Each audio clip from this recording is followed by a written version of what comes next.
Hey guys, it's Bryony. So today I'm going to be reviewing the My Cup or Me Cup. I haven't quite worked out whether you say it my or me, but I think it's the My Cup. So I actually received the samples of this cup quite a while ago, but I was waiting for the company to actually tell me that they were on sale now, which they are, and that you could buy them in both sizes, because originally they'd only come out of one and then they were waiting for the second one to come in, so I thought probably better to wait until they were both out before I actually did a review on this cup. So here is the My Cup. As always, I have only tried out the smaller size, not the larger size, purely because I'm very petite and I have a very light period, so I don't need the capacity of the large cups.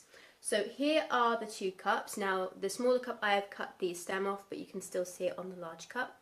So these cups are quite interesting because the small and the large actually have a reasonable size difference between them. The smaller one is definitely quite a bit smaller in diameter than the large cup. Hopefully you can see that. And also the large cup is just a little bit longer, but it is mainly the width of these cups that differentiates their capacity. So here is the box, and inside the box, this one actually has its own cup in it. You get a pouch with the menstrual cup inside. In fact, this is the size ones actually. I think I can show you the two cups with their stems on. There you go. You can see it is still a little bit shorter.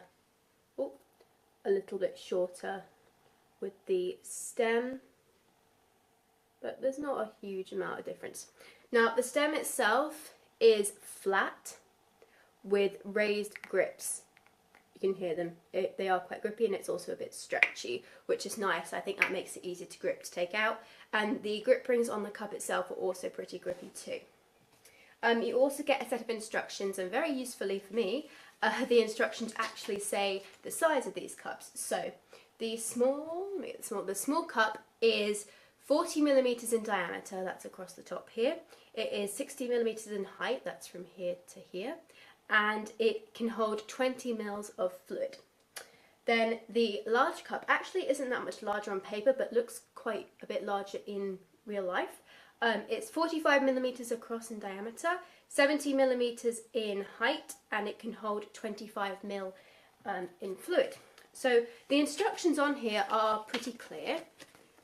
Let me open out. They've got some really good colour diagrams as well, so very easy to read. So the sizing information for this particular cup is interesting. I haven't seen a company do this before, and they actually recommend the small size for people who have not given birth or have not used a menstrual cup before, and then the larger size is for people who have given birth or become accustomed to the use of menstrual cups.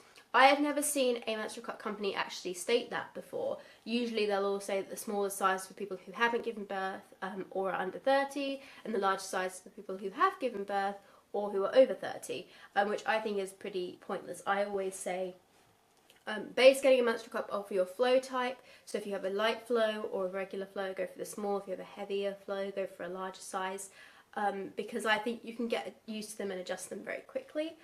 But that is very interesting that they say that. So yeah, the instructions on here, very, very simple. Just gives a brief description of what a menstrual cup is. I think most of you have known if you've seen my channel. And then tips on how to insert the cup and how to remove the cup as well, which is quite useful. Okay, so going on to how I felt the cup worked. So this is the one that I use. Obviously I cut the stem off because I don't have a very high cervix. The cup itself doesn't feel bad, but it doesn't have that really high quality silicone feel that some cups do. It's just a very slightly sticky silicone, but I mean it doesn't feel badly made. There are two seams that you can see down the side of the cup where it has been fused together or put in the mould, but there's no rough edge that I can feel over it. It has been very well smoothed out, so that's really good. You're not going to get any irritation from that, I seriously doubt. The cup itself is quite a soft cup. It is definitely not a firm one. If you've got excuse me, strong pelvic floor muscles, I don't think this cup is going to work for you just because it is pretty soft. But I do really like soft cups when I'm on my period and I'm cramping quite badly, because I find that they're just a little bit easier to put in and they're a little less uncomfortable for me. Well, actually, they're not uncomfortable in the first place, but I find them more comfortable if they're softer and I'm cramping. The interesting thing about this cup is it only has one suction release hole. It's very, very small, and I don't know if you'll actually be able to see it, but it's just there on the rim of the cup, and that is the same with the large size as well. They just have one suction release hole, which is a little bit different from some other cups that I've seen. To insert this cup, my favourite fold to do was the 7 fold, which looks like this because it makes the 7 shape, or the triangle fold, which is where you basically flatten the cup and pull it one corner down all the way, and you insert it this way. It's quite a small cup, and because it's so soft, it's relatively easy to mould and insert. So I think this cup would make a good first cup for someone who is maybe a bit more apprehensive about using cups. Definitely for those of you who are younger and don't have particularly heavy flows, the small cup I would recommend for you guys.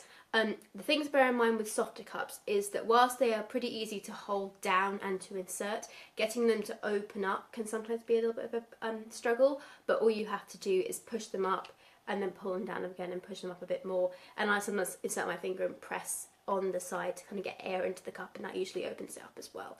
But again, it will depend on how strong your pelvic floor muscles are as to whether you would struggle to get this to open. I personally have quite strong pelvic floor muscles, but I didn't really have any difficulty getting this open. Then again, on the other hand, I am very familiar with using menstrual cups, so the more you get used to something, the easier it is to use. I will put the website down below, and the cup itself actually costs around £20, $19.99. So it's at the kind of average end of the market. It's not super expensive and it's not super cheap, but overall I would definitely recommend this cup. I feel like it is well made. It is a nice soft cup for those of you who don't like firmer cups, especially if you have sensitive bladders. I didn't really have any problems with it. The one suction release hole didn't cause a problem with getting it open.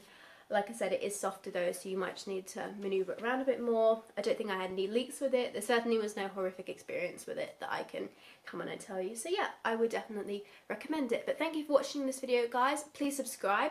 Don't forget you can get menstrual cups and cloth pads from my website, Precious Stars, down below. And we have a sale because it's the end of the year. If you go onto the Facebook page, you will find the code there. Please subscribe, and I'll see you later. Bye-bye.